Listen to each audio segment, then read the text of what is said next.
Good evening and welcome to the channel's studios here in London with your international news around the world in 5. Ukraine's President Volodymyr Zelensky says Russia has brought war to others and now it is coming home.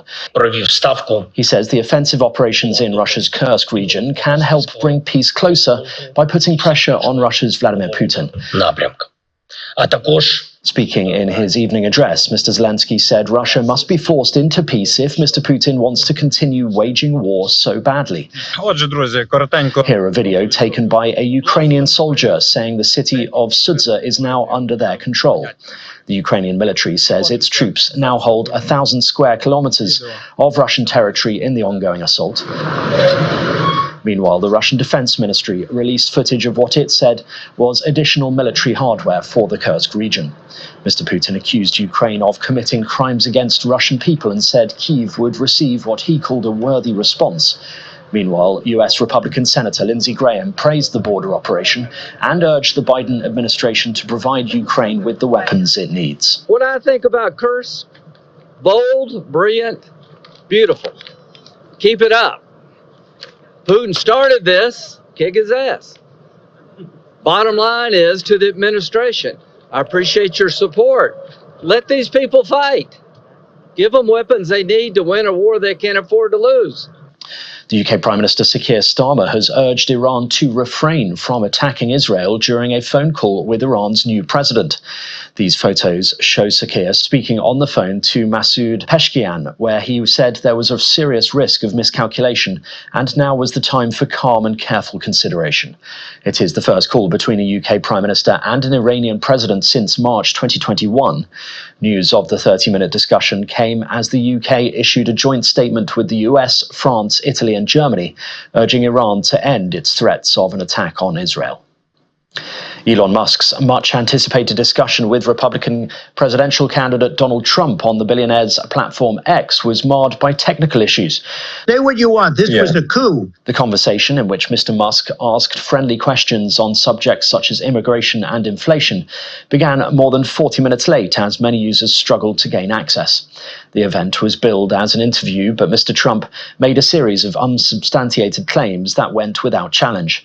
Mr. Musk repeated his endorsement of Trump, who faces a resurgent new Democratic candidate, Vice President Kamala Harris, in November's election.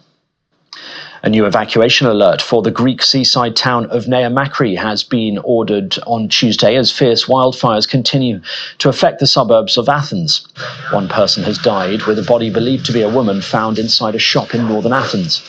Thousands of people have been evacuated after firefighters warned that homes, businesses and schools were under threat. The huge smoke cloud that lingered over Athens cleared as Tuesday dawned, although the air is still hazy. Helicopters were circling the skies after being grounded overnight for safety reasons. A pilot who died after they crashed a stolen helicopter into a hotel in Australia had attended a party with staff members the night before, that's according to their employer. The helicopter belonged to Queensland-based helicopter tour agency Nautilus Aviation, who said the employee had been celebrating at a private send-off with colleagues hours before the crash. Nautilus added that the individual was licensed to fly helicopters in New Zealand but had never flown in Australia. The pilot was killed in the accident, while 2 hotel guests were taken to hospital in a stable condition. Taiwan has welcomed its returning Olympic athletes in a grand ceremony with 3 fighter jets escorting the plane carrying them. The jets guided the last batch of athletes to return to the island. Taiwan won 7 medals, including 2 golds, in its best performance since participating in the Games. And renowned British street artist Banksy has revealed his 9th recent animal-themed artwork in London. A gorilla lifting a sheet to release a seal and birds appeared on the outside white shutters of the London Zoo. A small crowd gathered to take photographs of the graffiti. Theories have swirled on social media as to the meaning of the works by an artist who has highlighted themes such as war and climate change in his previous work. Some speculated they could be related to the riots and racist attacks that have swept the country in the past few weeks. Others to the idea that humanity is seeding its own downfall. And that's your international news around the world in 5. Now back to the channel's studios in Lagos.